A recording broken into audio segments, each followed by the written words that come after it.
uneasy. Katrina's weakened just a bit in the last 2 hours, but it is still mean. It's massive, and it's a real monster. We're going to bring you the very latest. Also, highways turn into rivers of headlights as thousands of people flee from the storm. They're heading east, west, north, anywhere they can.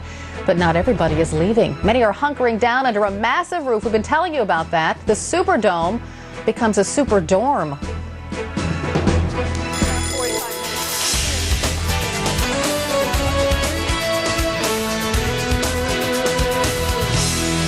From the Time Warner Center in New York, this is Daybreak with Carol Costello and Chad Myers.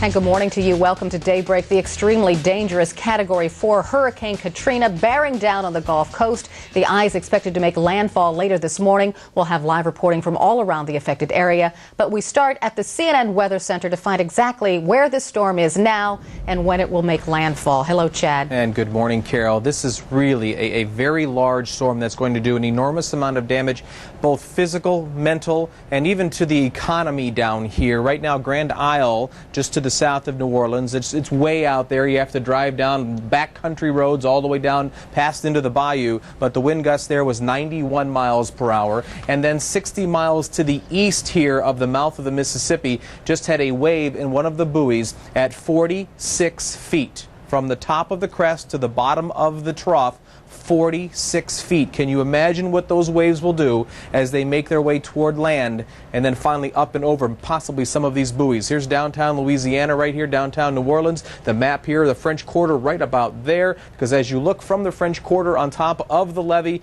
right across the Natchez, you're actually looking to the southeast. So that's where it is raining now in New Orleans, but it hasn't rained a lot, and the winds are just picking up. The very, very latest, I have two pieces of breaking news here for you. A tornado warning again for Hancock County, including Waveland, Diamond Head, and Bay St. Louis. Doppler indicated a tornado very close to southeast of Pass Christian, about 7 miles southeast of Pass Christian there, and it is moving off to the west at about 60 miles per hour. Very fast-moving storm here. Now, for Katrina, for the rest of the area, there are the red counties there that you see. There's Bay St. Louis right there. That's going to move right along I-10.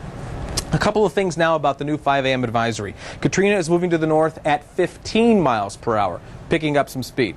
That means less of a chance of flooding, but it also means more of a chance of damage to the eastern part of the eye wall, because remember, if the winds here are 150 and the entire storm is moving 15, you have to add those two together, and then you get 165. So technically, on the east side of the storm, this is still a Category 5. But on the west side, because you have to subtract that number, it's a Category 4. That's what happens when you're right on the edge. Anyway, maximum sustained winds 150. Right now, wind gusts to 91 Grand Isle. With reported in New Orleans, the latest gust, 71 miles per hour. Hurricane Center saying some levees in the greater New Orleans area could be overtopped. Significant storm surge flooding could occur elsewhere along the Gulf Coast. If those levees, Carol, are topped in New Orleans, here's the problem. The pumps can't keep up. The pumps can't get that water out. At some point, the pumps get flooded. They're diesel engines. The diesel engines stop. They come to a grinding halt, and then no more water can be pumped out at all. I was talking to some folks who were talking to the mayor yesterday. If he can't get that water out right away and get it out when those pumps are running, it could take 6 months to get all that water out. Oh. Could you imagine the downtown French Quarter? No, I could. Garden all of those beautiful historic buildings. Yeah.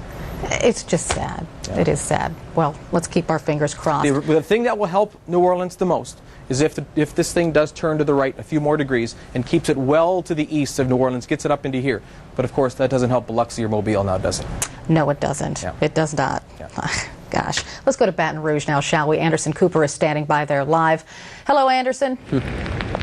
Hey, good morning, Carol. Good morning, Chad. Yeah, it's still just raining a very little bit here in Baton Rouge. Just a taste of what is to come, no doubt. We were talking to Chad a little bit earlier. Chad giving us the heads up that we're basically going to be on the northwest side of this storm, really out of the worst part of it. So that is certainly good news for the people here in Baton Rouge. You can see across my shoulder the Mississippi River. We are going to be watching that for any level of flooding. Not expecting the kind of storm surge that they are expecting down in New Orleans, that 28-foot storm surge. But you can see oil tankers parked, docked on the far side, on the west side of the Baton Rouge, of West Baton Rouge, on the other side of the Mississippi River. There are a lot of boats just docked up there. There's also an old looks like a battle cruiser, some sort of a Navy vessel, which is in dry dock on the east side of the river. We'll be watching that if the water does in fact rise, if that is affected, or if that is affected by the winds. But the people of Baton Rouge here, still sleeping through the night, waking up, don't know exactly what to expect. Category 4, borderline Category 5. How it is going to impact this city, is still unclear, but we'll certainly be bringing it to you live, Carol. Well, we may have the man to know. Anderson Cooper, thanks. We'll get back to you. Richard Knapp from the National Hurricane Center joins us live now. Good morning, Richard. So tell us, what will happen to Baton Rouge? Answer Anderson's question. Well, in Baton Rouge, they are, as he mentioned, in the northwestern portion of the circulation, and tropical storm force winds extend outward quite a ways, up to 200 miles from the center, and hurricane force winds extend outward up to 100 miles. So they could certainly experience a few hours there, maybe perhaps several hours of tropical storm force winds and the possibility of gust to hurricane force and frequent squally weather. And there's always the possibility of isolated tornadoes, although the threat for that is stronger to the northeast of the center. Yeah, let's talk about New Orleans, because they really could take the biggest hit.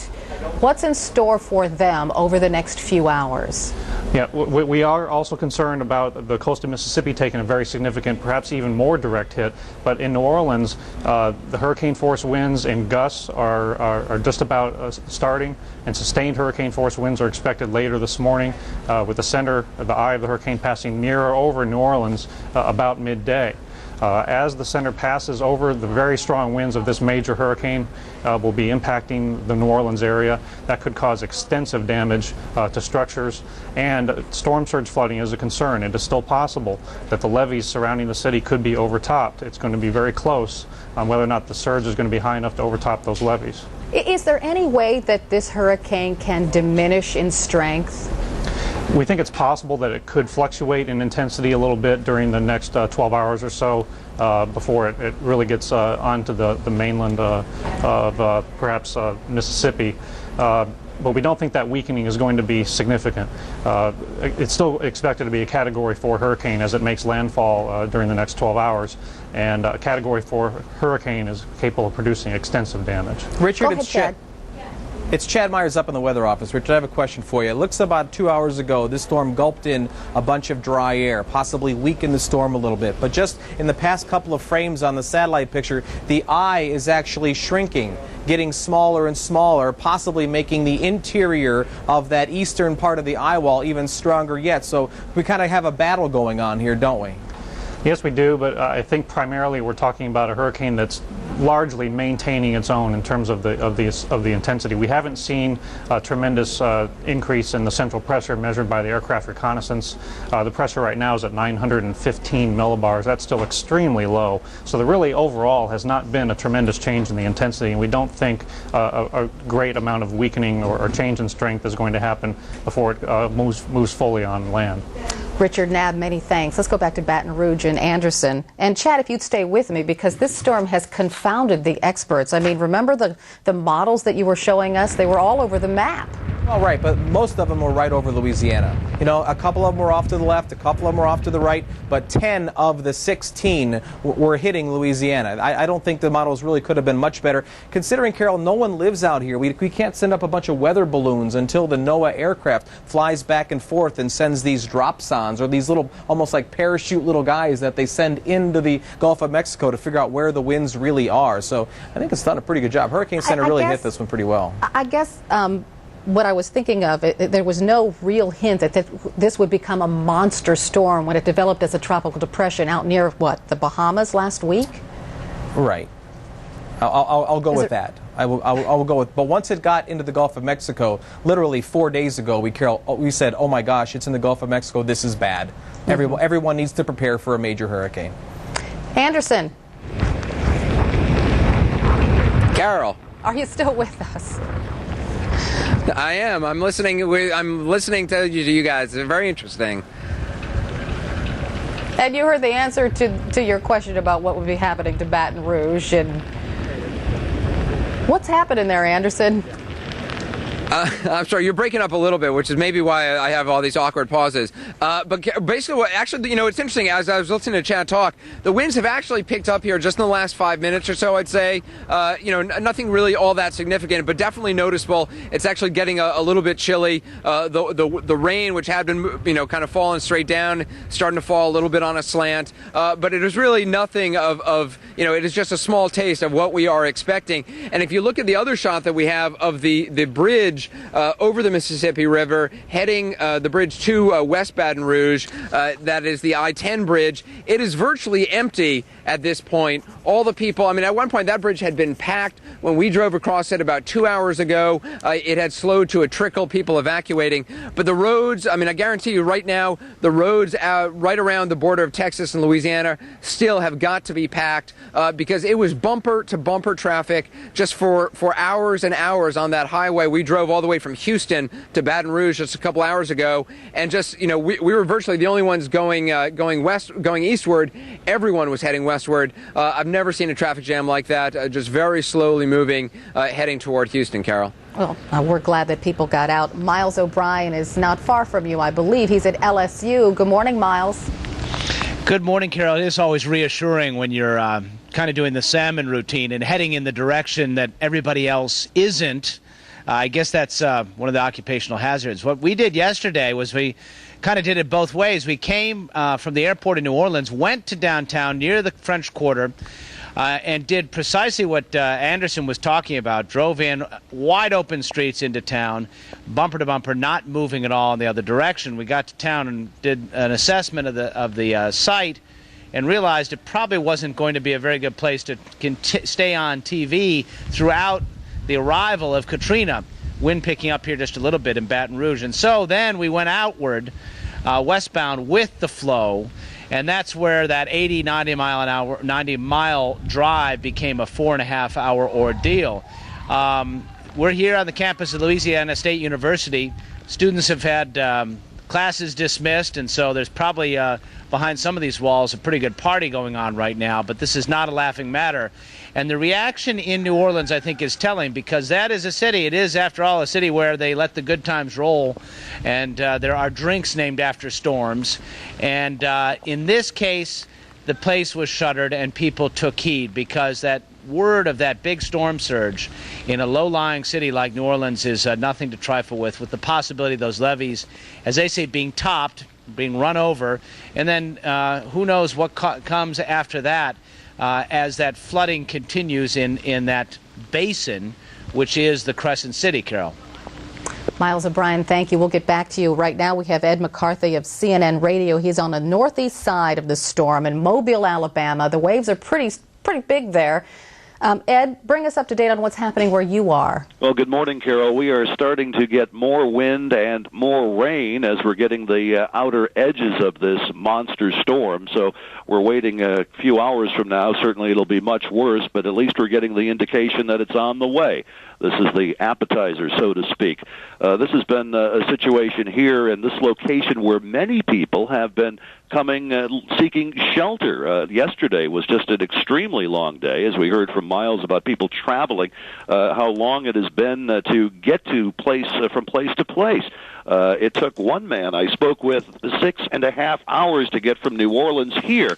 But he's very happy that he has a place to stay. Many people don't, and they've been wandering all night like vagabonds trying to find a place. Hotel space has been at an absolute minimum.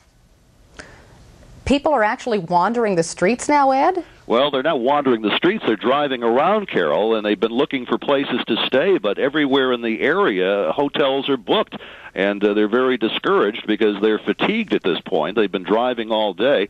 They were inching along Interstate 10 yesterday, trying to make their way to I-65 in Mobile and head north away from the storm.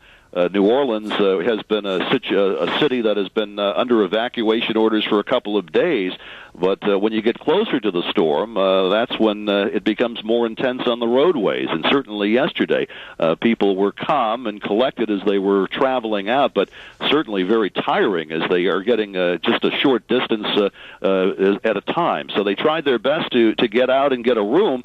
To get reservations, though, a very, very difficult matter. How frightening, though. I mean, aren't there shelters that they can go to? Well, there are shelters, but the problem is when you're not from an area, Carol, you don't know where these shelters are, and you're in line on the highway. You don't know where to get off. You don't know where you're going to be. You're afraid to get off because you're going to lose time. So many things go through your mind. We speak from experience because we were evacuated twice yesterday. We were in Point Clear, Alabama. We were told to get out there. We had to leave, and then we ended up in the city of Mobile on Water Street. I guess the name of the street probably should have given it away that it was a bad place to be. So we were evacuated there for a second time and made our way north of Mobile.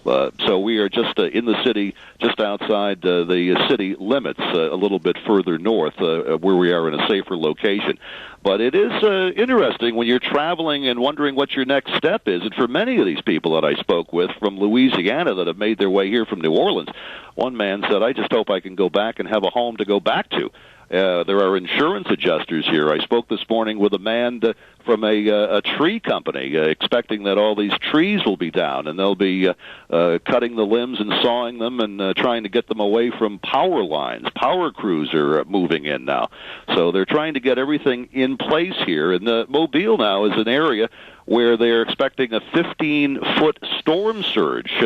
That is very significant. We'll watch that. As you know, Mobile has been spared in the past, and our CNN crews were set up in that downtown area, and Mobile was lucky.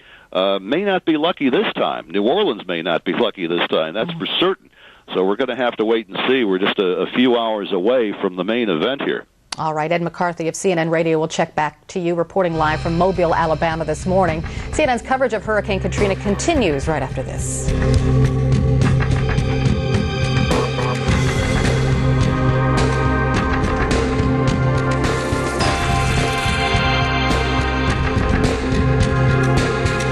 Keep watching CNN, your hurricane headquarters. CNN Tonight. New Orleans evacuates from the path of Hurricane Katrina, a killer storm of historic strength. Latest on devastation and recovery. Larry King Live. CNN Tonight, 9 Eastern. Comcast On Demand gives you the power to find out in-depth information on products, services, and the latest technology. Get on the fast track to Memphis, Tennessee with the Tennessee Department of Tourism on Demand. Memphis, the home of fast cars, big legends, and great music.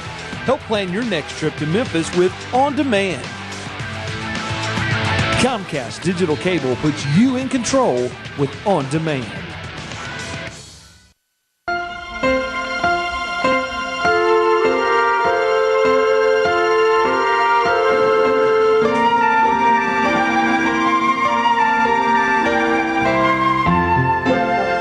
Got a plumbing emergency? The Pipe Doctor is on call 24 hours a day. And our free estimates and 100% satisfaction guarantee mean we get the job done right the first time. No matter what your plumbing need, the Pipe Doctor is on duty. The Pipe Doctor, your plumbing specialist. When the weather is the news, trust CNN. It's essential. Save up to 80% by buying Factory Direct. 1 carat solitaires $5.99, marquee solitaires $3.99. Buy Factory Direct and save the Jewelry Exchange with superstores in most major cities, or go online at jewelryexchange.com.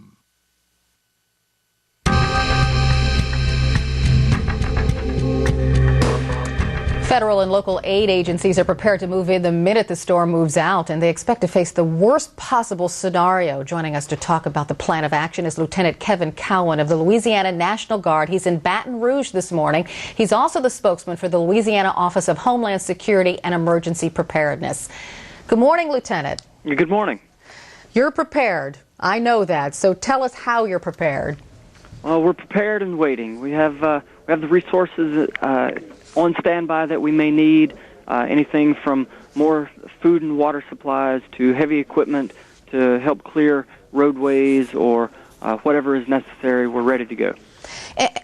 How many troops are there available to help? Last time I checked, we had about 3,000 troops that are currently on standby. We also have, in the total National Guard, we have about 14,000, so we have a few reserves we can call if we need to. And they're mobilizing in a certain area, I would assume, because there's not much you can do right now.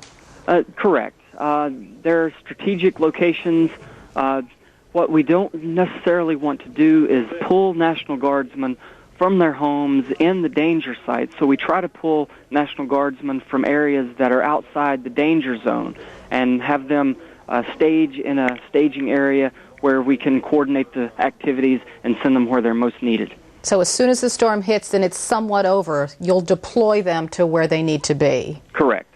Okay, I want to talk about the Superdome and the people inside. Can you tell us what it looks like inside there with that many people?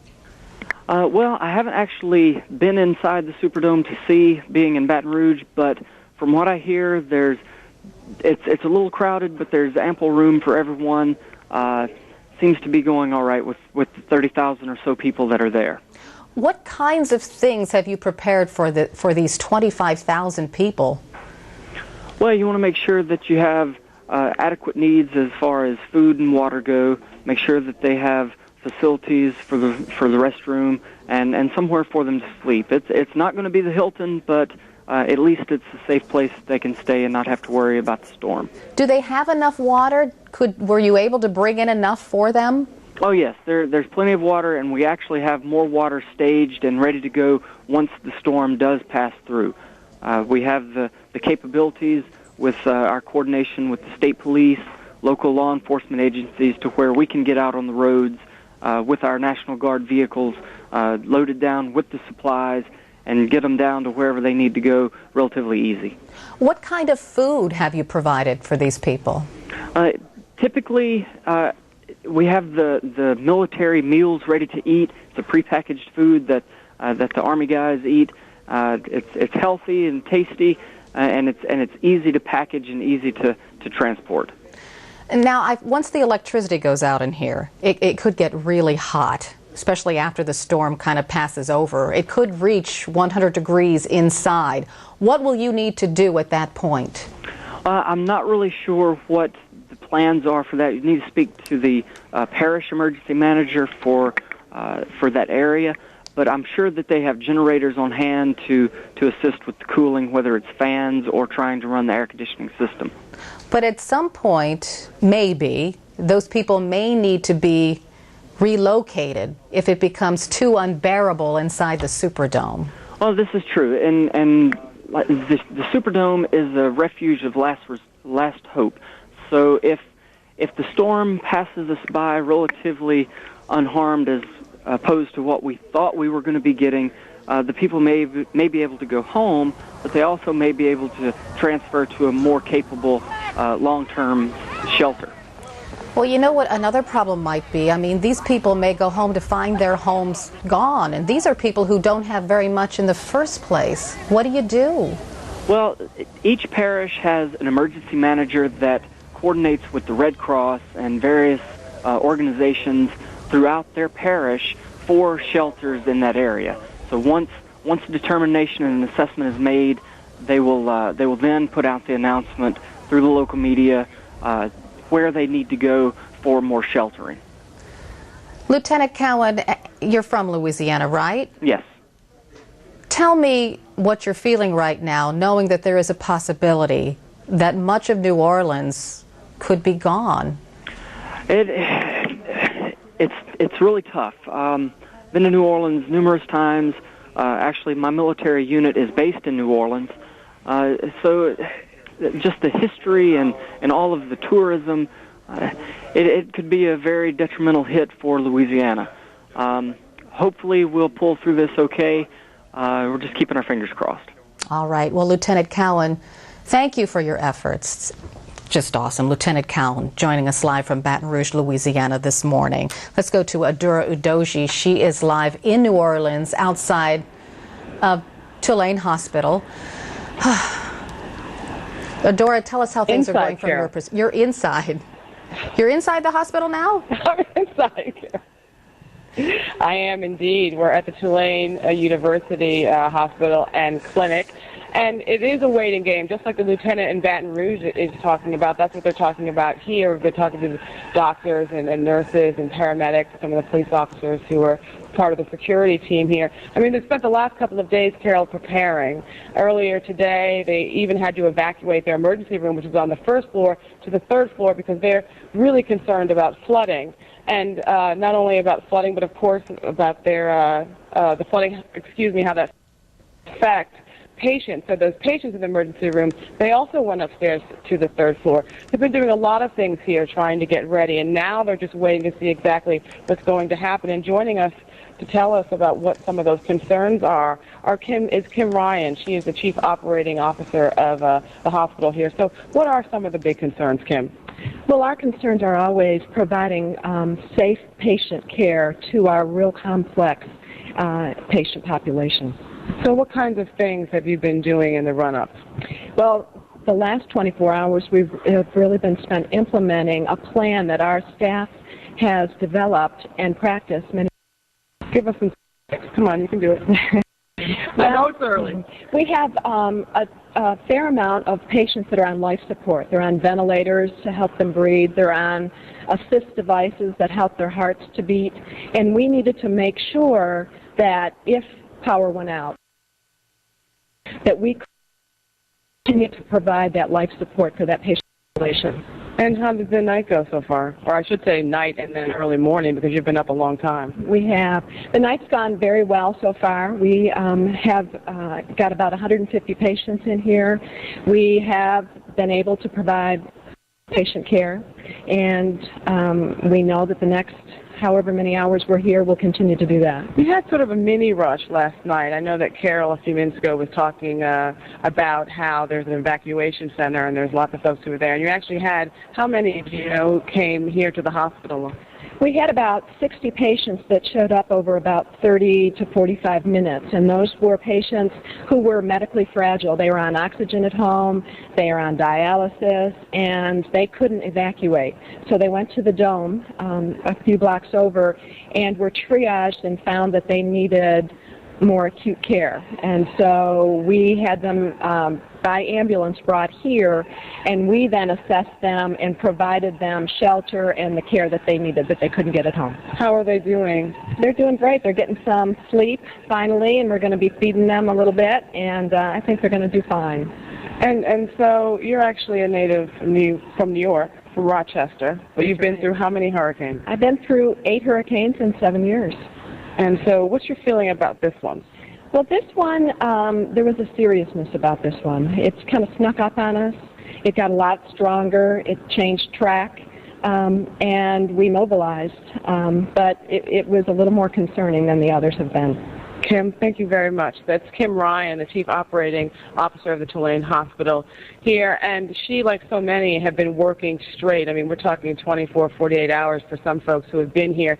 And literally, Carol, it almost looks like a dormitory in here because you have air mattresses in just about every corner, because not only do you have the administrators and the doctors and the nurses and support staff, but some of them have even brought some of their family members. So they're all trying to get a little sleep because no one knows what the rest of the day is going to bring. Carol? Yeah, you know, I was talking to someone from Methodist Hospital a little earlier, which is also in New Orleans. They have a number of newborn babies and premature babies in that hospital, and they let both mom and dad stay with the baby. And of course, you know, you want to stay where your baby is. So tough going this morning. Absolutely. Yeah. Adura Doji reporting live from New Orleans this morning.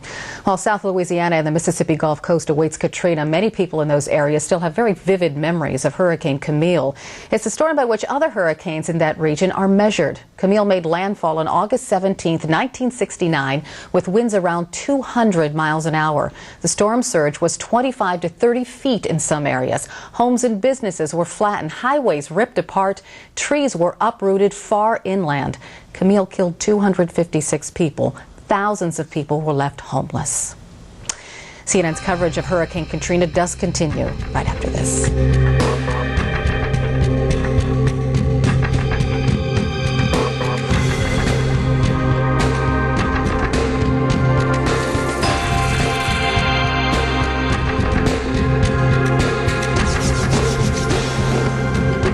Keep watching CNN, your hurricane headquarters.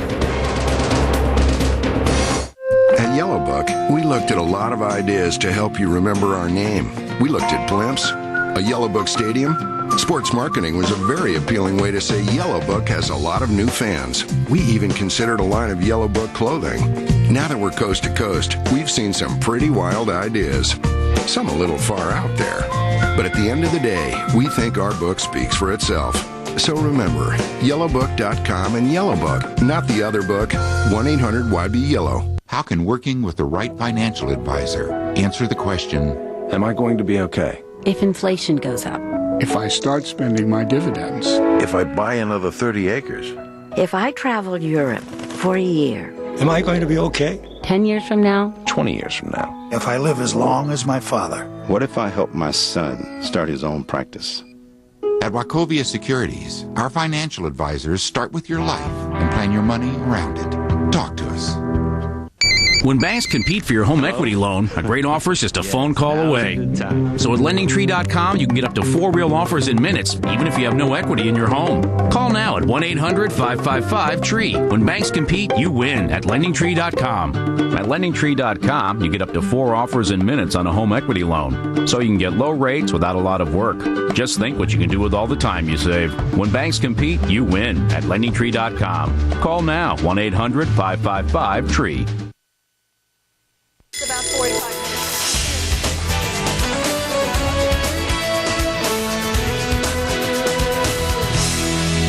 From the Time Warner Center in New York, this is Daybreak with Carol Costello and Chad Myers.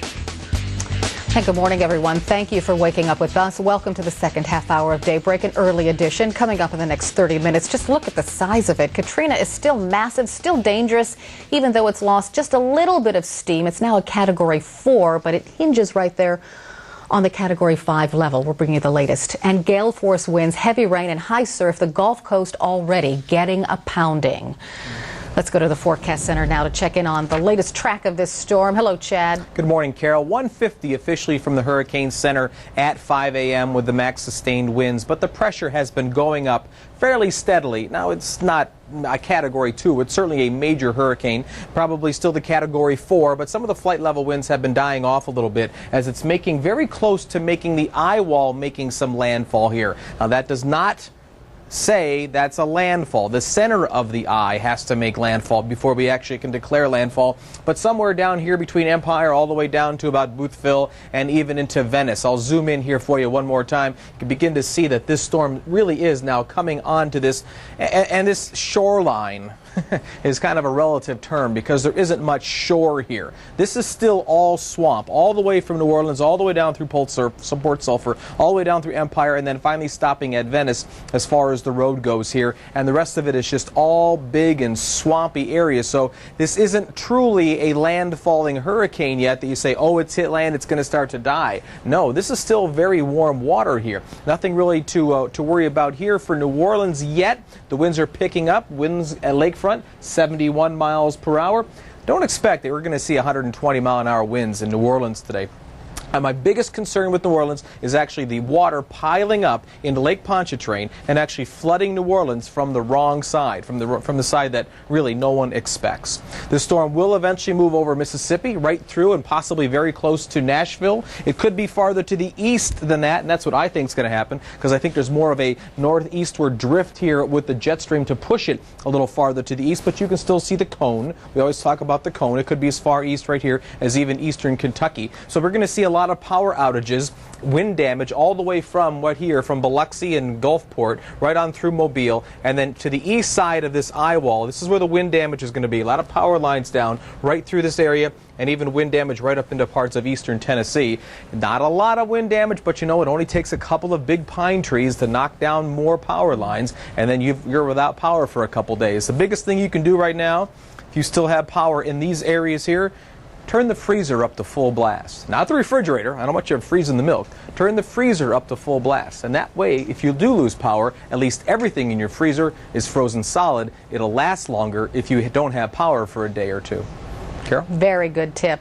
How strong is the strongest wind gust right now, and where is it? The biggest wind gust we had was 91 miles per hour, and here's New Orleans itself. It is south of New Orleans, still very close to where the shore was, down there around past Christiane. Another wind gust here to around 75 to 80 miles per hour.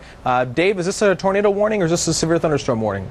Tornado warning. We'll get those off for you here. We did see quite a bit of spinning going on with a storm that was moving right along the I-10 here towards Slidell. This is all the way back here. Here you go. Till 4:45 for Hancock County. This is still the old warning that we had for you as the storm was sliding on by. Right now, the spin is actually not that far from Slidell, so they did not push the tornado warning into the parishes here of Louisiana. Either St. Tammany Parish or Plaquemines Parish. You're still in good shape there without a tornado warning on it, but still, this storm is getting closer. The closer it gets, Carol, the more this weather deteriorates. Yeah. All right, Chad, thanks. We'll get back to you, of course. We want to head to Gulf Shores, Alabama now. A reporter from WPMI, our affiliate there, has this report. In fact, they filed it a short time ago. Coming down here, though, wind conditions picked up significantly. In fact, we were in our live truck, quite a huge vehicle, and the wind literally carried our live truck from the left lane to the right lane, which was a clear indication that these winds are nothing to be laughed at. Now, at this point, we are out here. We're at Gulf Shores. We hope to stay out here as long as we can. It's really hard to show you the flooding that's out here right now, but it is pretty intense. Let me see if we can show you. I don't know if this is really going to work. I don't think you're really able to see the water anyway. But suffice to say that roads are beginning to flood, and we haven't even seen the beginning of the storm surge yet, and that is the most serious issue we're facing. The winds are going to be bad, that's a given, but the most serious, the most deadly thing we're facing now is the possibility of storm surge. In Baldwin County, I believe anywhere up to 7 to 9 feet storm surge, even worse in Mobile Bay. So that's one thing that, for that reason and that reason only, you should be evacuating or should at this point be hunkering down. Now, we will continue to be bringing you live reports out of Gulf Shores as long as we possibly can. For now, Pat and Kim, let's throw it back to you. Hey, Richard, can you hear us? Yes, okay. I can hear you loud and clear. All right, great. How long will you guys be staying in Gulf Shores? How long are we going to be staying? We are, it's sort of a wait and see mode right now. Right now, there is a roadblock about a mile up the road where no other vehicles are allowed down. They are allowing the media down. We did see another media outlets truck leaving as we were approaching, which my photographer Michael Tart and I agreed was a bad sign. But we will be here as long as we possibly can. We're waiting to see how high this water will go. We definitely don't want to find ourselves in a situation where we're trapped down here. That doesn't do anyone any good. Absolutely. We hope not. We were dipping into WPMI TV, that's out of Alabama. That was from Gulf Shores, Alabama, and the reporter's name was Richard Allen. Our thanks to them. On to Biloxi, Mississippi now, another city bracing for Katrina. Tens of thousands of residents have fled that city. Corrine Winter joins us live from Biloxi. Good morning.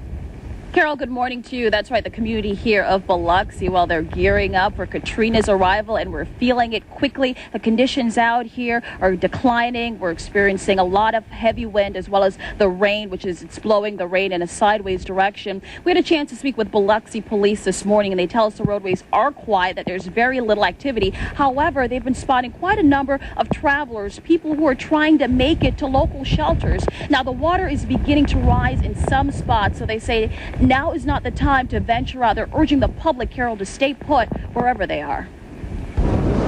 Hurricane Katrina has Mississippi's coastal communities bracing for impact.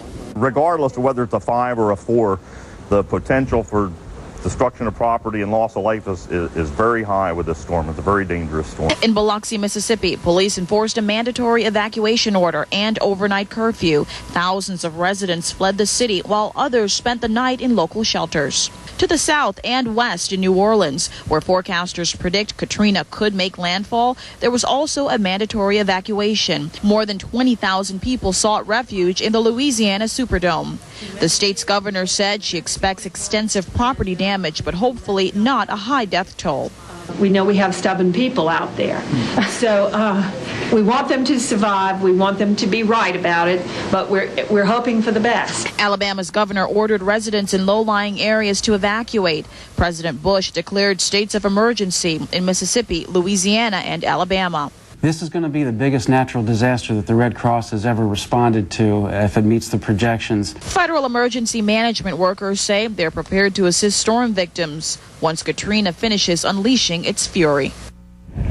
Now, Carol, just like that in the middle of our story, the street lights behind me along this popular interstate. It's quiet right now in the morning hours, of course, but the power went out just like that. There are already reports of power outages in the area. Now, there are 4 local shelters set up for residents, 3 of them already jam-packed, filled to capacity. We mentioned the situation with water already rising in many spots. Biloxi police also tell us that many city streets are already flooded, as well as a major highway here. It's impassable in some spots due to the storm surge. Carol. All right, Corrine Winter reporting live from Biloxi, Mississippi, and just the effects on the economy could be devastating in Mississippi, especially if it affects the casino industry. For example, there are 27 state-regulated casinos in the state of Mississippi. They generate 60,000 people per day, and they generate $400 million per year, and that's in state taxes, so they'll be watching those. Let's head to Baton Rouge now. That's where Miles O'Brien is standing by now. Morning.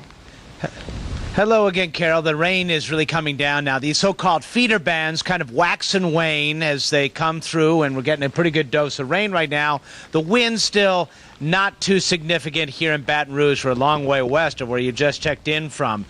Yesterday, we took a long, arduous trip from the center of New Orleans to here. It took us about 4.5 hours for that 80-mile drive.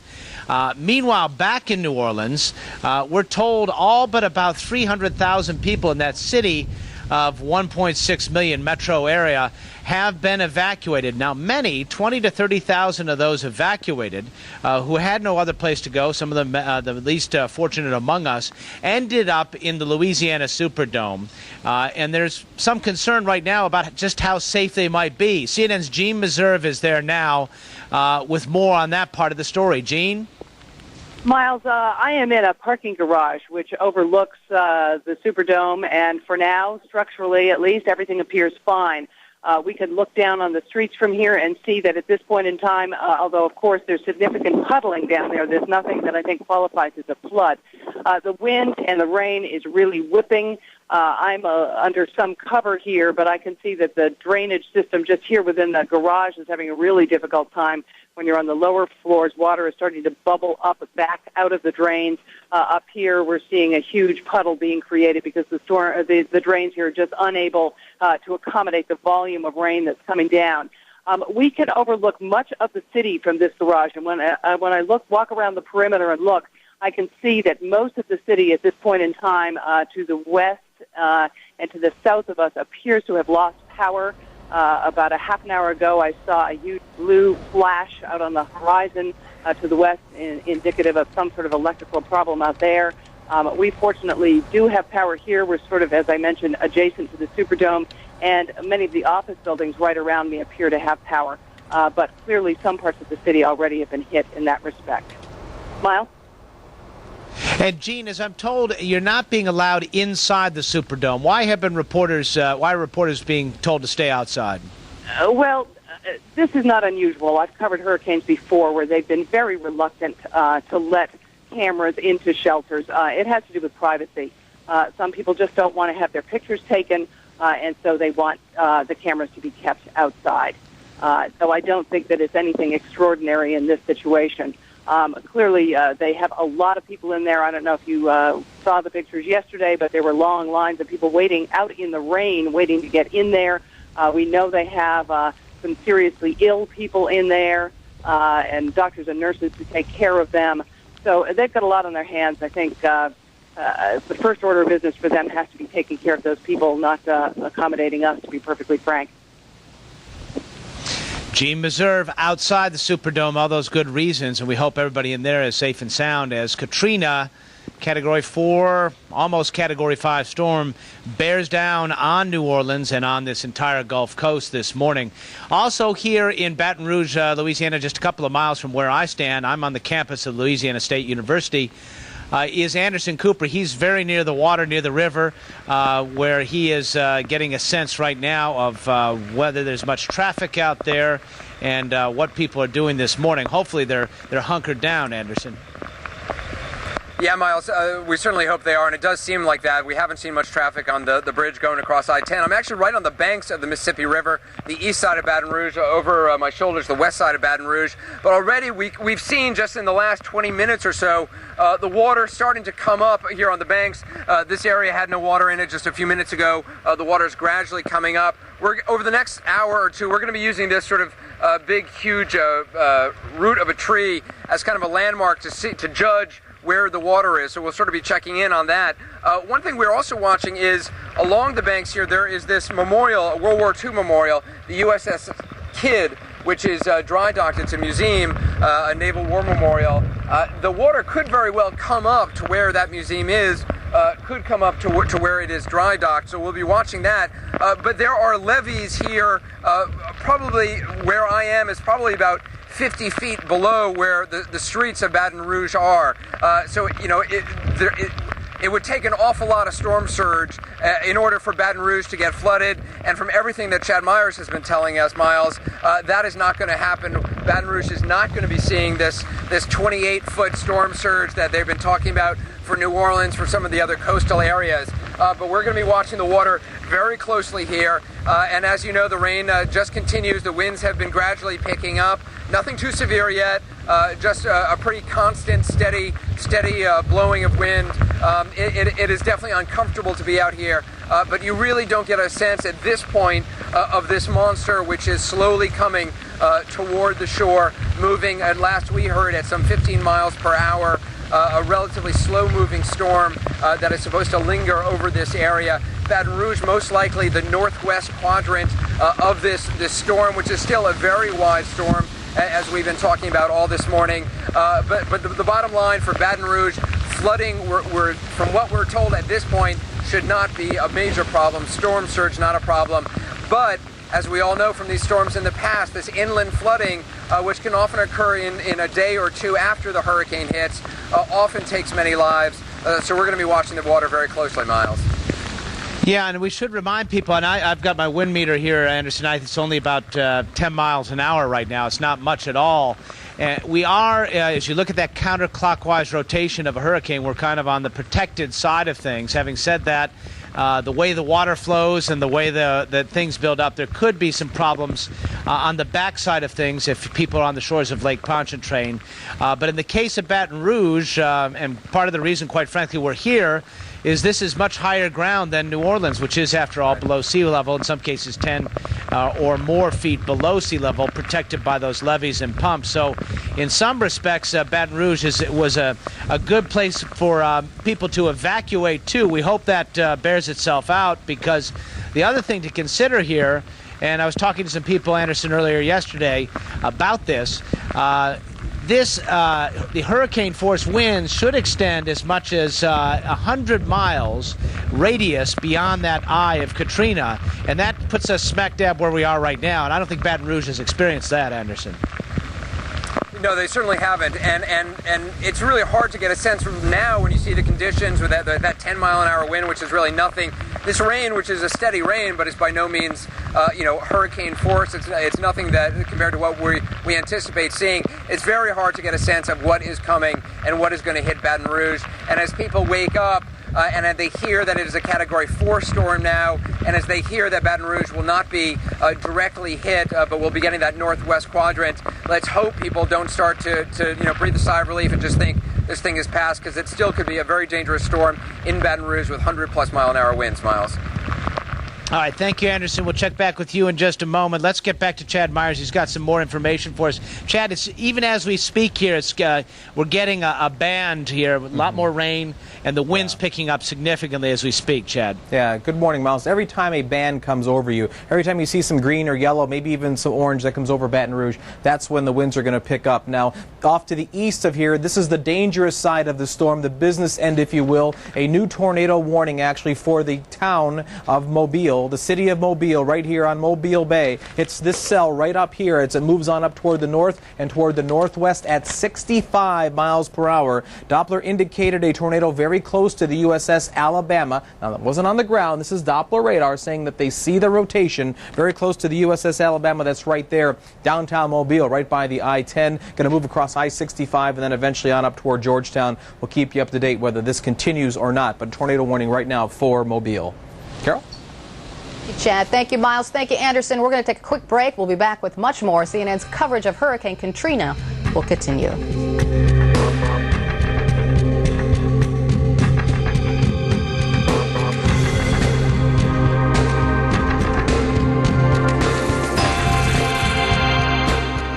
Keep watching CNN, your hurricane headquarters. Weather, 1,000 images, one network. I've never seen anything like this. When the weather is the news, trust CNN. It's essential. You know when you're having a baby and everyone says it'll change your life, and you say, I know. You don't know. Life is full of surprises. Hey, check this out. She's not supposed to roll over till next month, and she just rolled over. You learn as you go. We actually watched a movie last Friday. I'm gonna buy this. Honey, she's 3 months old. Yeah, but this is the bomb. Everything we do is about connecting you to the stuff you love most. Comcast. Dude. Dude. Dude. Dude. Dude. Dude. Dude. Dude. Dude. Dude.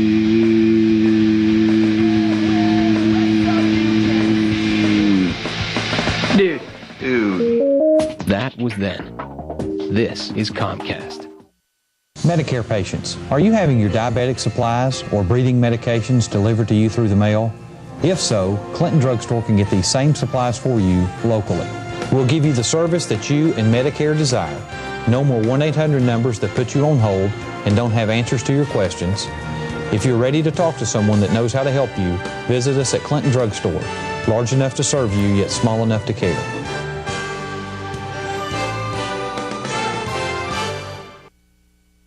Most people think that chiropractic care is needed to relieve neck and back pain. These are the most common reasons for a patient's first visit to Rita's Chiropractic Care. But what most people don't know is that periodic chiropractic exams and adjustments help you feel better, heal better, and even live longer. Many people seeing Dr. Rita's find a decrease in severe colds, improved blood pressure, fewer headaches, and even arthritis relief. So for better health, schedule an appointment with Rita's Chiropractic today, the first step towards better health. For up-to-the-minute coverage of Hurricane Katrina, stay with CNN.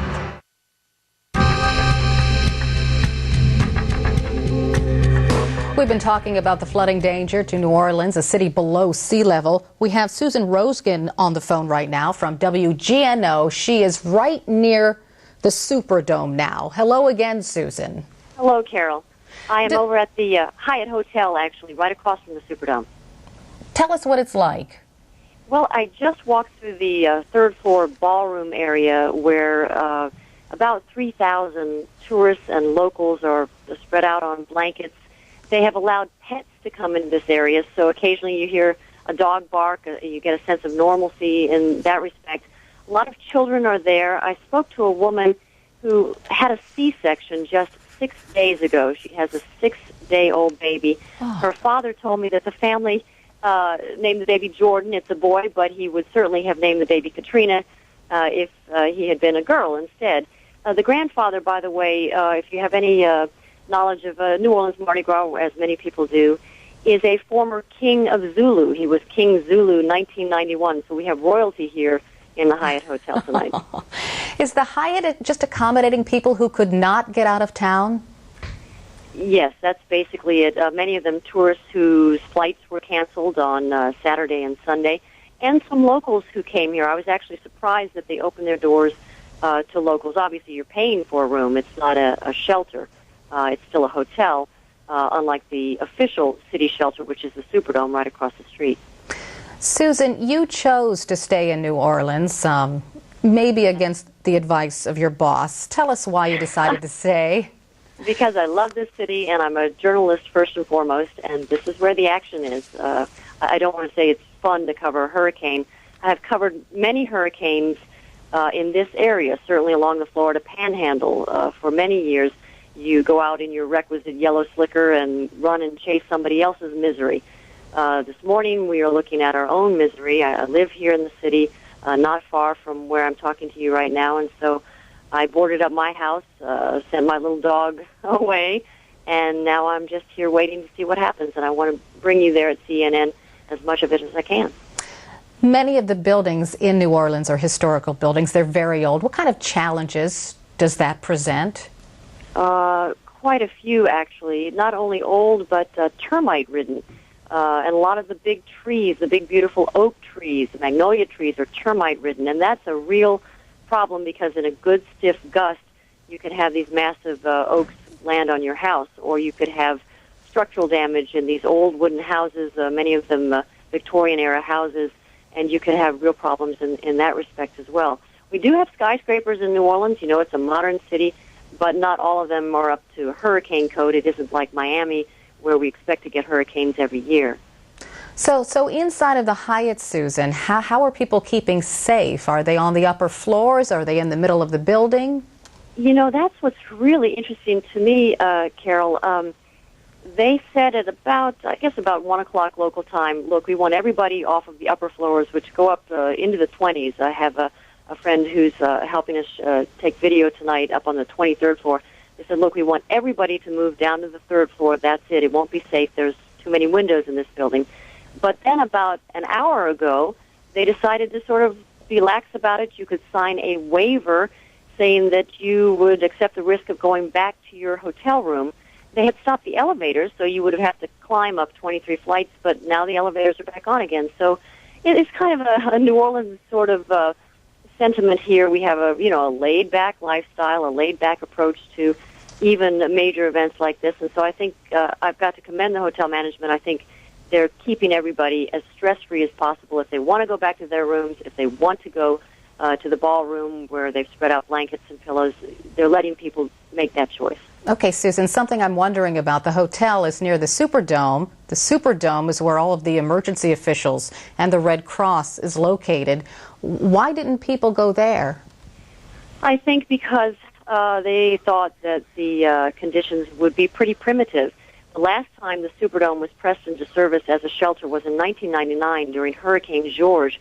You may have talked about that this morning. That was almost a direct hit. At the 11th hour, the hurricane went away from the city.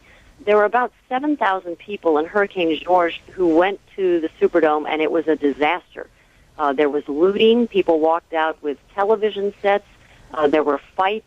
It was not a good scene. So this time around, only people who really felt they had no place else to go and thought they might perhaps get medical attention went to the Superdome. So what kind of measures, security-wise, are they taking inside the Superdome this time around to make sure that doesn't happen again?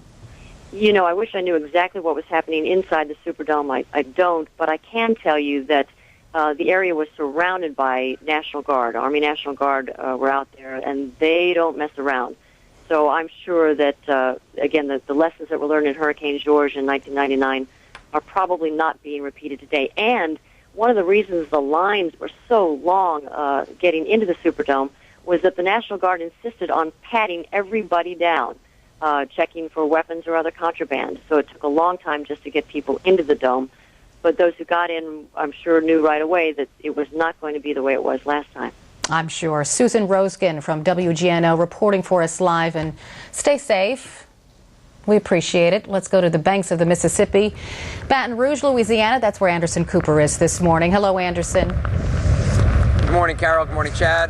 Yeah, we are on the banks of the Mississippi. We're on the east side of Baton Rouge, just waiting for this storm to come. The rain picking up just a little bit. The wind sort of continuing. The last we heard from Miles Bryan, his reading was about 10 miles an hour. Really nothing to speak of. But we're watching very closely this water here on the Mississippi as it gradually rises. We've seen it rise a little bit over the last hour or so. We'll be watching very closely, not expecting that major storm surge that they're expecting on the coast in New Orleans and around Biloxi. But as always, we know that inland flooding can be a real threat.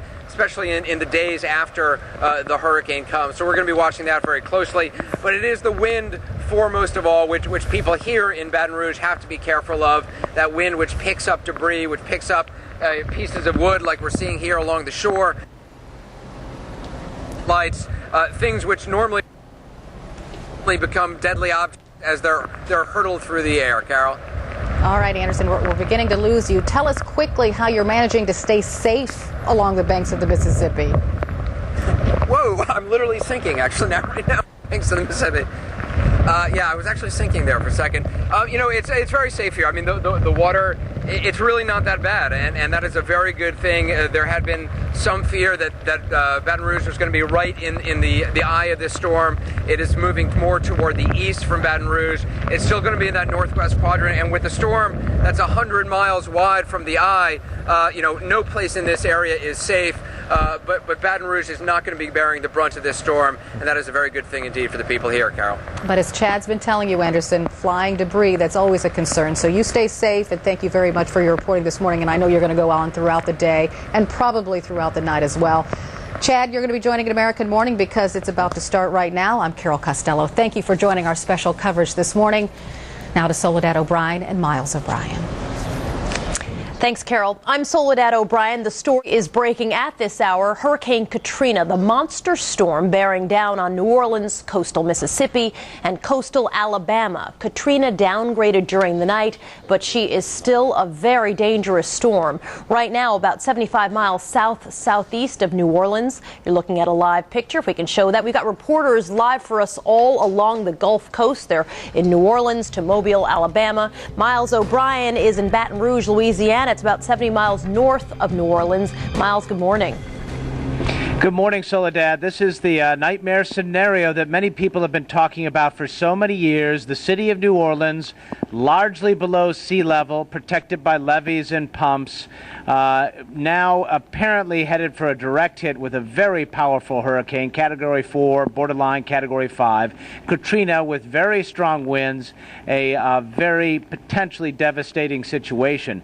Massive evacuations for the first time in history. The city of New Orleans under a mandatory evacuation, and a good portion of the 1.6 million people in the metropolitan area have made their way to higher ground. We are in higher ground as well. We're all 40 feet above sea level here in Baton Rouge, where there is less concern than there is in New Orleans, but nevertheless, within 100 miles of the eye of Katrina, in very short order, we should be feeling hurricane-force winds. So this is nothing to trifle with here either. CNN's Chad Myers is in the Weather Center. He's been watching this all night for us. Chad, what's the latest on Katrina? The latest is in from the Hurricane Center here. I have some coordinates for you. A lot of you do track it at home. 28.9 north. And 89.6 west. That's about 35 miles south-southeast of Grand Isle, Louisiana. Grand Isle, you're about to really get in it now, although you are still on the easy side, if there is such a thing. The winds there just gusted to 114 miles per hour. If you were on the other side, or the bad side of the eye, the winds there could be 130. Just nothing right there to measure it yet. The storm is now the eye wall coming on what we call the area here, the land of Louisiana, although you have to use that very sparingly because most of it's just swamp. That does not mean landfall.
because it was moving very slowly, Miles. But again, hard to tell how bad the storm is going to be here, but we'll be bringing it to you live, of course, as we always do, Miles. Anderson Cooper, just a couple of miles from me on the banks of the muddy Mississippi as it swells this morning as Katrina comes ashore. We're going to take a break. When we come back, we're going to talk to an expert here at Louisiana State University who's spent an awful lot of time looking at the potential effects of hurricanes. He's concerned if there is significant flooding in New Orleans, it will create a toxic gumbo. We'll explain what that is as American Morning continues.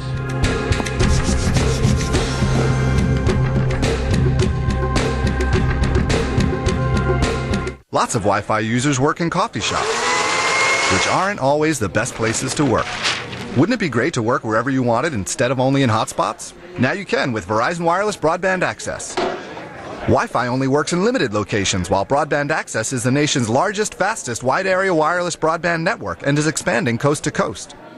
Now get unlimited access at a great price, so you won't get stuck in a not-so-hot spot. Verizon Wireless, we never stop working for you. Me gusta el queso. Me gusta el queso. I like cheese. Dame su nuevo y crujiente cheese fiesta. Dame su... Give me your new crispy, crunchy cheese fiesta. Crispy new cheese at Fiesta. Busca tu propia caja. You are so beautiful, huh? And now Power E-Trade Pro is just $6.99 to $9.99 per trade. So be in love. At E-Trade Financial, we keep challenging the ordinary to help investors be extraordinary. CNN, your hurricane headquarters, on air and online. As Katrina roars across the Gulf states, CNN is live covering the path of destruction and the recovery efforts. Plus up-to-the-minute reports as the storm heads inland. CNN is your hurricane headquarters. When banks compete for your home equity loan, a great offer is just a phone call away. So at LendingTree.com, you can get up to 4 real offers in minutes, even if you have no equity in your home. Call now at 1-800-555-TREE. When banks compete, you win at LendingTree.com. At LendingTree.com, you get up to 4 offers in minutes on a home equity loan. So you can get low rates without a lot of work. Just think what you can do with all the time you save. When banks compete, you win at LendingTree.com. Call now, 1-800-555-TREE. At Johnson & Johnson, we understand the importance of touch. A nurse's touch feel good is skilled. A nurse's touch is caring. A nurse's touch can touch the world. Nurses, we need you more than ever. A message of caring from Johnson & Johnson. Keep watching CNN, your hurricane headquarters. Welcome back. I'm Miles O'Brien reporting live this morning from Baton Rouge, Louisiana, where the weather is actually a little bit better now. Those bands, as we say, heavy rain and heavy winds coming through. We've been talking a lot about Category 4, Category 5. Let's try to give you a sense of what precisely we're talking about. First of all, Category 4 or Category 5, these are killer storms. We're talking about in excess of 130 miles an hour gets you into the Category 4 range, all the way up to 154 miles an hour.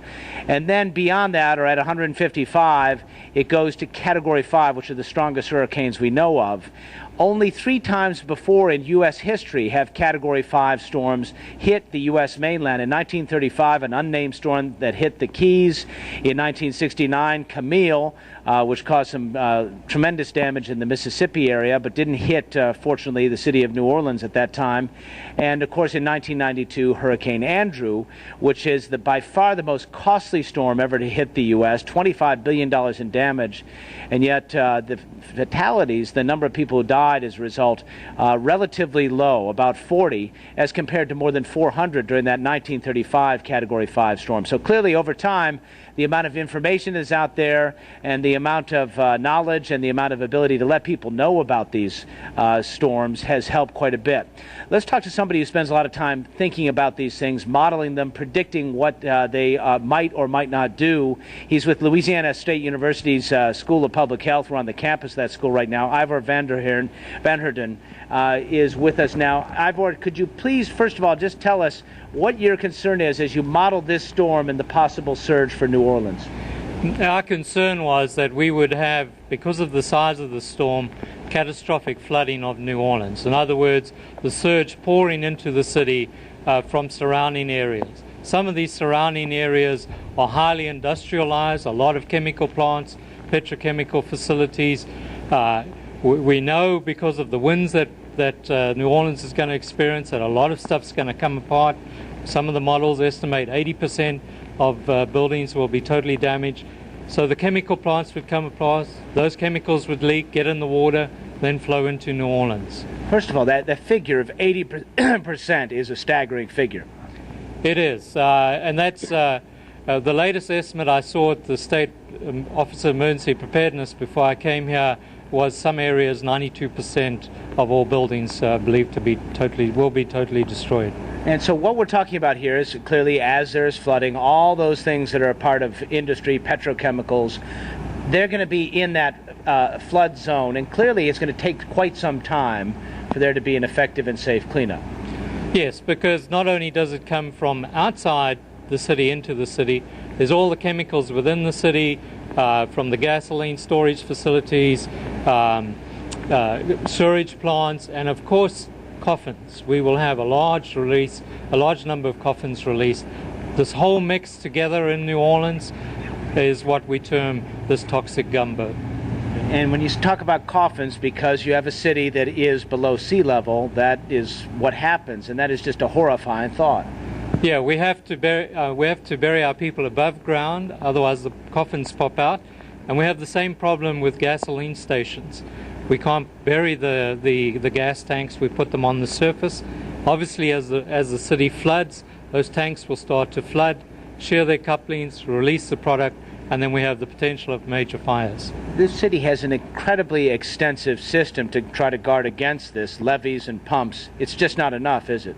No, we've since the 1930s, we've lost over 1 million acres of our coastal wetlands, and that's our outer line of defense for storm surge. That's what really used to knock the stuffing out of the storm surge. And as a result, every year the potential surges get worse and worse and worse. So this storm, a Category 4, Category 5, is our worst nightmare. Well, and when you say you've lost a lot of these wetlands, it is in fact the way that those rivers are channeled, those levees themselves, that have caused a lot of those wetlands to go away. So there's a bit of irony here that the levees you build to try to protect actually make things worse. Yeah, the levees that protect us from the river floods have actually caused us to starve our wetlands to death. Starve them because they no longer get the sediments they need. What's your biggest concern this morning as you hear of the storm, what it is doing, the fact that it might be wobbling a little to the right? Are you a little less concerned? Yeah, we would much prefer to see it wobble to the right than to the left. If it goes to the west, we'll see the surge increase dramatically. And as it stands right now, the surge that you're predicting is on the order of what? On the eastern side of the city, up to 15, 16 feet, maybe 18 feet. On the western side, 8 to 12 feet. And the levees themselves are able to withstand how big a surge? It depends where you are, but generally about 14 to 15 feet. Okay, so over the top is what the big concern clearly is here. Yes, and the other thing is if we build the lake Pontchartrain up to the level of the levees, we still get overtopping because of the waves. We're going to have a very wild wave field out there, and that will also overtop the levees. Ivor Van Herden, thank you very much for being with us. He's with Louisiana State University School of Public Health. Just a horrifying thought, talking about this toxic gumbo, as he puts it, with all these petrochemicals, all the things that go along with an industrial base, and then on top of that to see the possibility of floating coffins, no less. Soledad? All right. Thanks very much, Miles. We're going to obviously continue to check in with you throughout the morning. Let's bring you up to date on what exactly is happening with Hurricane Katrina. The National Hurricane Center is now telling us that the northern eye wall has made landfall. It's happening just east of Grand Isle. We are watching very closely as this hurricane heads right to the Gulf Coast. A couple of things you need to know. It looks like the winds are about 150 miles per hour. That makes it a Category 4 hurricane. hurricane, downgraded from a Category 5. But of course, as Miles pointed out just a few moments ago, both of those killer storms is looking also more and more as if coastal Mississippi is going to bear the brunt of this storm. All eyes have been on New Orleans, of course, with all those issues they have being below sea level. But it seems as if the storm is turning slightly, and that in fact might lessen some of the damage to New Orleans. We have reporters all around the area. We're also going to continue to check in with the CNN Weather Center in Atlanta for the very latest on Katrina's path. That's all ahead as a special edition of American Morning continues in just a moment. Stay with us.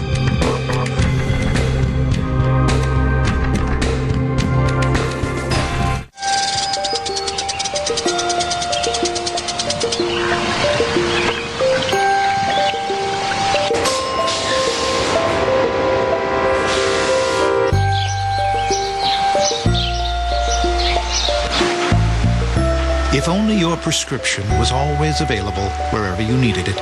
Fortunately, you can pick up your Walgreens prescription refill at any one of our thousands of locations, whether it's just across town or across the country. How does the Merck Patient Assistance Program help people? Because of the program, I get the medication I need. The program? My doctor told me about it. You may be eligible for the Merck Patient Assistance Program if you don't have health insurance or a drug plan and are also unable to afford the Merck medicines your doctor prescribes. Your doctor can make the request. Because of the program, I get my medications free. For nearly 50 years, the Merck Patient Assistance Program has helped millions of people get the Merck medicines they need at absolutely no charge. If you're eligible, the Merck medicines you need can be delivered to your doctor or right to your home. The program sends the medications straight to my house. At Merck, we believe our medicines should be available to the people who need them. For more information, call 1-800-727-5400 or click on Merck.com. The Merck Patient Assistance Program. Merck, where patients come first. We use a lot of paper around here. We print it, Then copy it. we file it, And transfer it. We lose it. found it, we process it, and turn it into more paper. And we wonder why our information flow doesn't actually flow. One company can uncomplicate your paper flow. Lexmark. We've designed smarter ways for the world's biggest businesses to print, move, and manage information. Go to Lexmark.com and see how we can help yours uncomplicate. Roberta, I can see you as a file clerk. You ever thought about that? It's a great way to meet eligible lawyers. You have to think about your future. File clerk. Yeah. File clerk? Have you ever considered becoming a lawyer? That one thing you've always wanted to do? It's still out there, just waiting for you to say, hello, future. Call your advisor about the powerful resources of Lincoln Financial Group. Keep watching CNN, your hurricane headquarters. Welcome back to a special and early edition of American Morning as we keep all eyes on Hurricane Katrina, now a Category 4 storm. It is 35 minutes past the hour on this American Morning. I'm Soledad O'Brien in New York. We've got breaking news on Hurricane Katrina. She's coming onshore along the Gulf Coast. We're also watching the conditions as they continue to deteriorate from Alabama to New Orleans and way beyond as well. We've got reporters across the entire region, including Miles O'Brien. He's in Baton Rouge in Louisiana. Miles, really higher ground, isn't it? Yes, we're all of 40 feet above sea level, but for Louisiana, that's practically nosebleed country, Soledad, certainly compared to where we were yesterday when we came into New Orleans and considered the possibilities of where you can set up and continue to tell the story when you have a city that is below sea level. We just talked to an expert who talked about this huge storm surge coming through, topping over those levees, overwhelming those pumps, and potentially causing significant flooding to the city of New Orleans. Even though the storm has wobbled, as it is said by meteorologists, a little bit to the right, which is good news for at least the city of New Orleans. Of course, what it gives, it takes away from somebody else. Chad Myers is watching that very closely for us. Chad? Good morning, Miles. Yeah, brand new tornado warning. Although the ironic part is there are no tornadoes out there. Tornado warning for Plaquemines and also St. Bernard Parish in southeast Louisiana.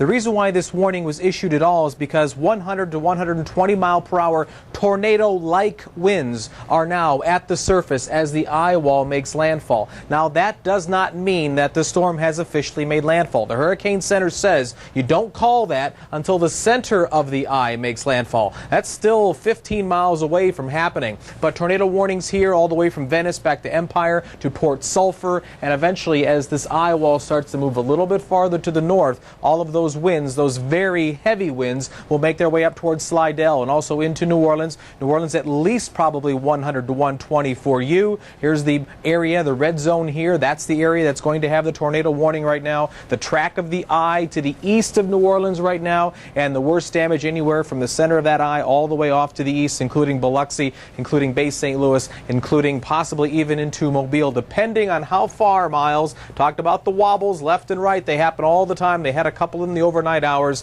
and right now the storm does move to the east of New Orleans, and that's a good thing for New Orleans, but the winds continue to pour into, and so does the water, into Lake Pontchartrain. We could flood New Orleans from top to bottom the way they don't expect it if they break the levees there or pass over the levees, break over the top, and Lake Pontchartrain on the north side of New Orleans, not the south side.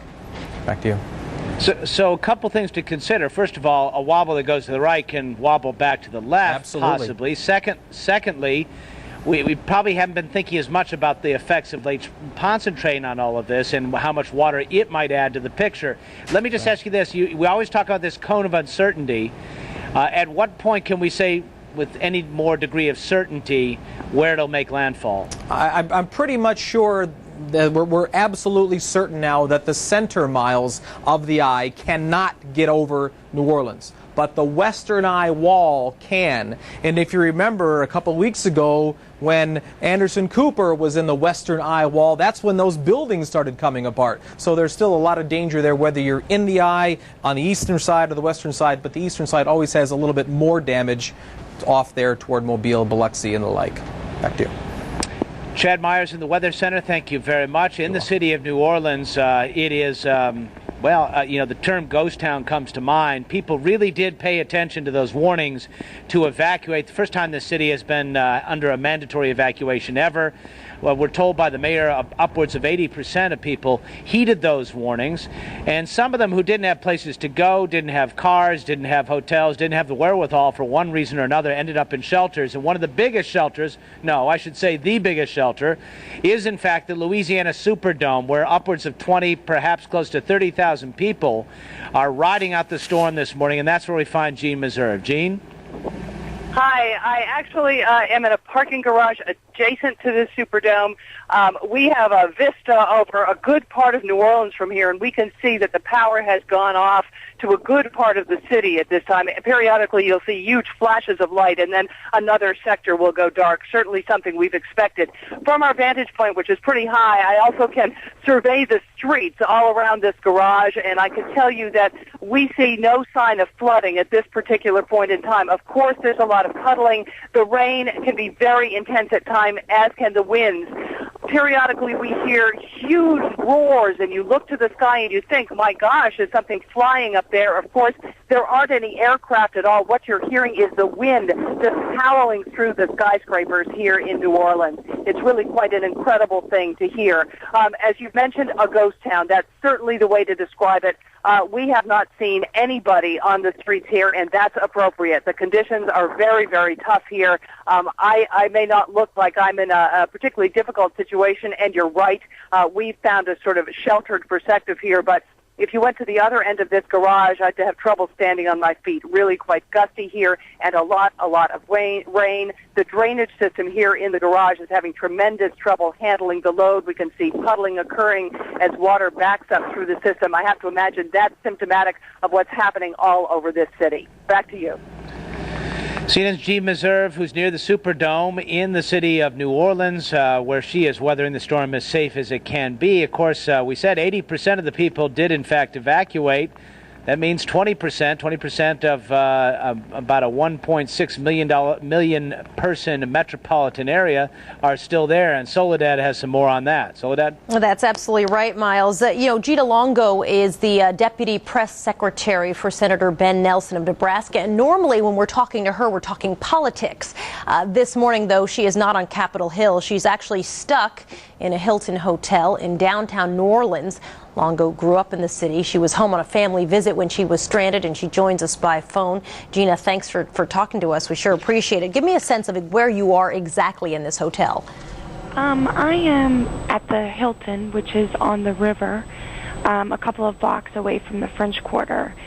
So, unfortunately, we're right on the river, but I'm on the 5th floor, and right now I'm actually sitting on the floor. We still have power, but there have been several announcements urging people to go down to the ballrooms, especially for the higher floors, obviously, because of the wind. In the last 15-20 minutes, we've definitely seen the lights blink out, and the air has been off for some time, and we're also hearing the wind at this point, so it's just starting to get pretty scary. It is. I was going to ask you, what does it sound like? Do you feel the hotel at the 5th floor where you are? Do you feel it creaking? Do you feel safe? And you're with several members of your family, right? Yeah, I'm with a large group of my family. That's sort of why I guess we're here, and we didn't evacuate. I personally was trying to get out on a flight to get back to D.C., and I was told all the flights were grounded, so I'm stuck here with my family. I'm glad that I'm with my family, of course, but yes, there's a large group of us, and I don't know if I mentioned this, but they do have the 3rd floor as sort of an evacuation area. They have all of the ballrooms open. There's the New Orleans Police Department here. There's EMS, fire. So, there is a bit of safety here, I guess. I think most people haven't been through anything like this before. So. Yeah, I would imagine. And also just having those folks around makes you feel a little bit more secure. Now, you said you couldn't get on a flight. Did you ever think about hopping in a car and just heading out of town? I did. I tried to talk to some of my family, and I went to school in Baton Rouge, and I thought about moving west as they encouraged everyone to do. I was supposed to fly out yesterday, so it did get to a point to where I was sort of in a crunch, and I found out last minute that I wasn't going to be able to fly out. So at that point, I was trying to fly out from different airports and fly into different airports in different regions, but at that point I was just told that I couldn't get out, and that was at 8 o'clock yesterday morning. So we mentioned that you're, Gina, from New Orleans, and I know you're with your grandmother, and she's 86 years old, and she's got 2 of her sisters who are also elderly. What did you do with the family home? Is it boarded up? Did you just pack up your stuff and go? We tried to secure things as far as move things inside. We've been told growing up here all of our lives that, you always move everything inside because these things become weapons in a way, as far as just the strength of the wind can end up, they can end up destructing your house. So we brought things inside and tried to do as much as possible as far as securing the house. But at this point, honestly, the mood in the hotel, because most of the people here are local people, I think most people are just concerned about their safety, and a lot of people now are saying, I don't know if my house is going to be there when all this is over, but we just hope we get out safely. So I think that's really, that's the mood around here right now. So. Yeah, when you're facing a killer storm, I'm sure that kind of gives you a little bit of perspective there. Gina Longo, we're going to continue to check in with you, Gina, see how everybody's doing inside that hotel throughout the morning and the afternoon as well. And, of course, we wish you the very best. Hope you ride out this storm very safely. Thanks for talking with us. Let's get right back to Miles. Hey, Miles.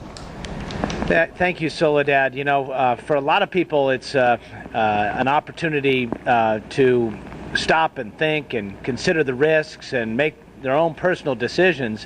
What really struck me yesterday was listening to the mayor of New Orleans say, make sure when, they always say draw a bath full of water for fresh water, but make sure it's on the second floor because the floodwaters could rise, and then make sure you can get into your attic in case you need to get there, and then and if you're in your attic, make sure you're able to hack through your roof if need be. So when you consider that, you have to wonder in many respects why anybody would stick around. Of course, being in the Hilton Hotel is entirely different from being in a low-lying house. Let's move a little bit farther down the coast to the east. Mobile, Alabama is another place. Of course, we've been focusing on New Orleans so much because it's a population center, because it's below sea level, and because that's where the storm has been headed. But this is a huge, huge storm, and it's going to have an impact all up and down the Gulf Coast. CNN's Kathleen Koch, as a matter of fact, is from this part of the world, not Mobile, but she's from the Louisiana area. So she's in many respects at home this morning, certainly grew up with these storms, and as you're there, Kathleen, covering this story, it must bring back some interesting memories. It does, Miles, and it's been really difficult for me. We moved, my family moved to Bay St. Louis, Mississippi, which is, again, not too far from the Louisiana-Mississippi border and is really expected to get hammered by this storm. We moved there in 1973, just 4 years after Hurricane Camille. So I went to middle school, high school with kids who survived Camille and really always had a huge amount of bravado about that. They'd been through Camille. They wouldn't run from any storm. Now I'm talking to them today. I'm getting emails from them, and they've run from Katrina. They have left homes in New Orleans. They have left their homes in Bay St. Louis and Long Beach, and they have gotten out. And it's worrisome. It's worrisome to me that they finally are taking a storm very seriously. Now, here in Mobile, as you can see behind me, the streets are empty. There's no curfew here right now. There is a curfew in areas south of here, the resort areas, Gulf Shores, Orange Beach. Those areas, as of 6 a.m., began having a curfew. As you can see, we're just starting to get whipped, again, kind of intermittently by the bands from Hurricane Katrina. And this has kind of been going on. Yesterday afternoon, we've also been under rolling tornado warnings because, Miles, as you mentioned, we're on this northeast quadrant of Hurricane Katrina, which is the area where they do tend to see a lot more tornadoes spawned. But anyway, we're hunkering down here, preparing for the worst, but hoping for the best. All right, thank you very much, Kathleen Koch, who is in Mobile, not far from where she grew up. Let's move a little bit to the west and go to Biloxi, Mississippi. We're getting whipped a little more here in Baton Rouge as well, but as I understand, Rob Marciano, you're really beginning to feel the effects there. Oh yeah, and I think it's gonna come at us probably for 6 or 8 hours, increasingly so throughout the morning. Being in the northeastern quadrant of this storm is by far the most dangerous part of the storm, especially now since it's taken a bit of a jog to the right. So people across southern Mississippi have been nervous the past several days, and they have right to be nervous as they wake up this morning, and this thing, the center of which looks to be getting a little bit closer to us. I don't care if 4 or 5, even a Category 3. Ivan was a Category 3 last year when it came on shore, and you saw the destruction it did then. We are in Biloxi. We're actually just north of I-10. I-10 sits in that direction. The wind's coming at me in my face, so I-10 goes west to east. The wind is paralleling that, so the center of the storm is over I-10 and down by the beach, and then another 80 miles offshore. So we have removed ourselves from the beach for fear of the storm surge, which took out quite a number of lives back in 1969 in Camille. It's been the #1 killer up until a few years ago in hurricanes. So we're definitely respecting the ocean at this point.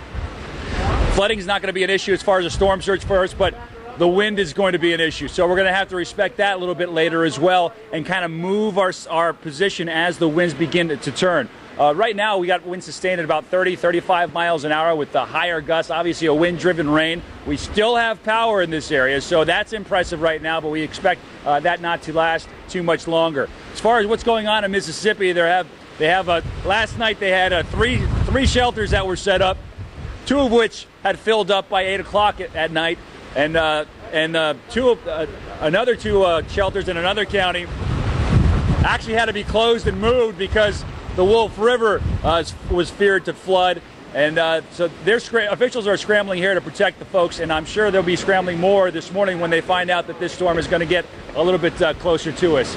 Here comes a puff. All right, Miles, it's kicking up. Landfall here likely to be 5 hours from now. So it's going to get ugly. Back to you.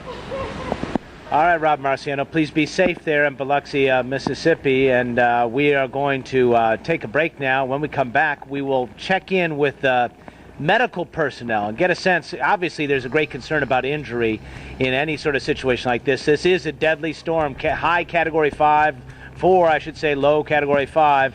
We will talk to some medical personnel who are standing at the ready this morning. Stay with us.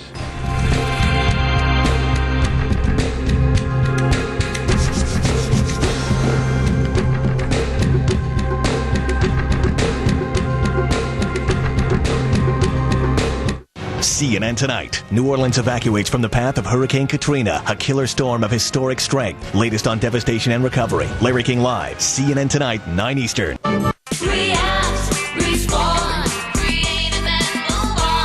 Stop viruses. Stop spyware.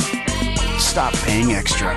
Because Comcast high-speed internet service includes McAfee pop-up blocker, antivirus, and parental controls, free. Comcast and McAfee. All you need to protect your privacy and your family.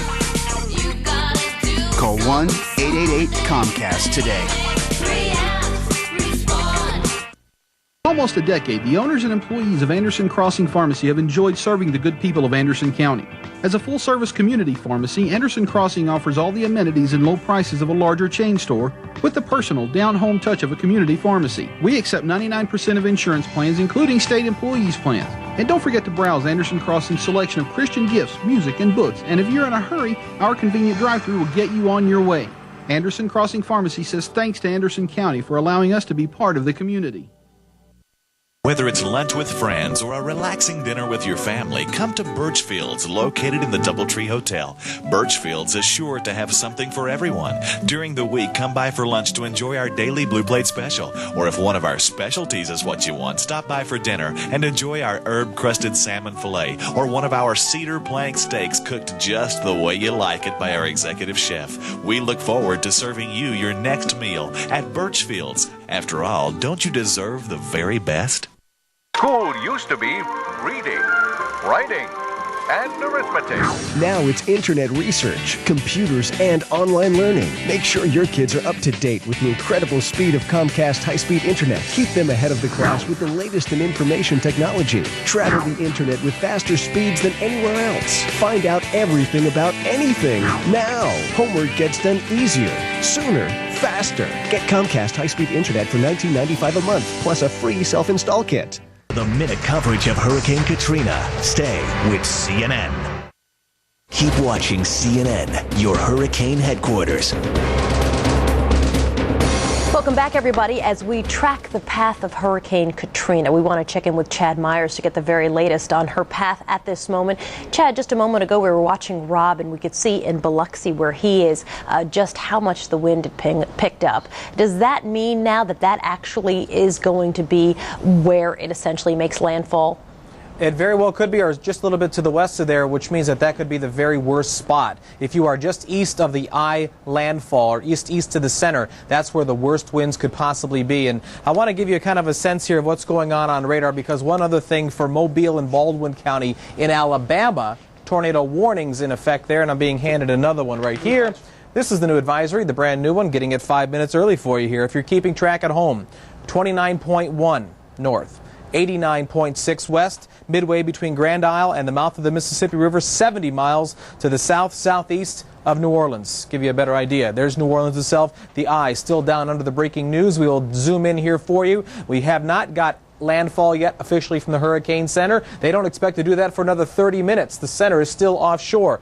Bastion Bay, though, that's my guess, where at least the first landfall will be. There will obviously be another one on up toward the north. The winds in this advisory have died down a little bit to 145. That is still a Category 4 hurricane. Mobile, right around the city, the town of Hurricane. That's where the tornado warning is right now. And for Biloxi, you asked about this. This is just one of those outer bands. Biloxi, you're still almost 100 miles from the center of this storm. But as one band comes in, there you see the big red area there. As one band comes in and then another and another, you're going to see the heavy rain come and go and the winds come and go. And then eventually the whole thing almost by like 20 hours from now or so moves right on up into central Mississippi and also into Alabama. Really, and a path of devastation as it continues, because if you're hitting with a Category 4, even if as the winds diminish, and I guess I use that term lightly because you're just dropping a couple of miles, I mean, that path that's right directly behind you, Chad, that means potentially a lot of damage to those inland areas. It's not just the coast. No question. Homes damaged anywhere from about 150 miles southward, power lines down all the way up into Tennessee. If you are on this line or east of it, this cone of uncertainty east of where the eye makes landfall, that's where the heaviest winds are and the most tornadoes will be as well. That's where you're going to lose power for maybe up to a week. The best thing you can do right now, if you only lose power for a day or two, turn that freezer as cold as it will go. That will get everything in that freezer frozen solid, and then you'll get a few extra hours before it melts when the power goes out. Now, don't turn up your refrigerator because then you'll freeze your milk, but you want that freezer as cold as it'll go. Good last-minute advice for those who are preparing. We've got more information to give you. Lots of people, obviously, Chad, making preparations before this storm came on shore. We're waiting for actual landfall, though it looks like the northern part of the eye wall has made landfall. We'll continue to check in with Chad and all of our reporters who are stationed all in the area. A short break. We're back in just a moment with our special coverage, an early edition of American Morning. Stay with us. Hey, do me a favor. Go into the closet and bring me my new Florsheim loafers. The brown ones. Not the black ones, the brown ones. What are you, colorblind? Florsheim, the best again. Sprint helps FTDs seamlessly move flowers around the world. And the PGA of America wirelessly connect people to their offices. And HP save millions by increasing productivity. Sprint helps 95% of the Fortune 1000 on its own wireless and wireline networks. With Sprint, business is beautiful. Learn more at sprint.com. It's time for the lending industry to change. That's why eLoan has consultants who don't make money based on the rate of the loan and has no lender fees. Those are some of the revolutionary ways we're changing the lending industry. eLoan. Radically simple. Today, we showed this grandfather how he could count on long-term care insurance to be there for him.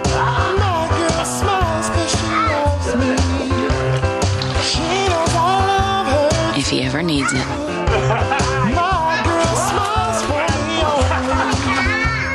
Cause her love's true. My baby loves cause she loves me.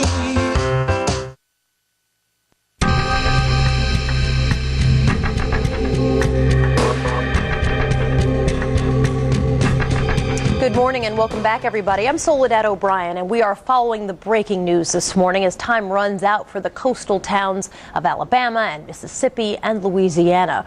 We're obviously watching Hurricane Katrina this morning. She is an extremely dangerous Category 4 hurricane, and she's getting closer to land, only about 70 miles southeast of New Orleans right now.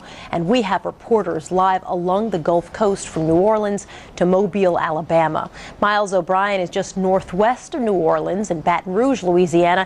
Hey, Miles, good morning to you. How does it look where you are? Well, Soledad, we're on the better side, the more favorable side of the storm, the left side of the eye wall, and as a result, we're not seeing a huge impact just yet. However, if you go down to the lower right quadrant, if you will, of what's going on, down toward Biloxi and that part of the world right now, they're getting some rather significant activity as some of these so-called feeder bands, which are essentially just layers of heavy precipitation, a lot of wind, start coming ashore.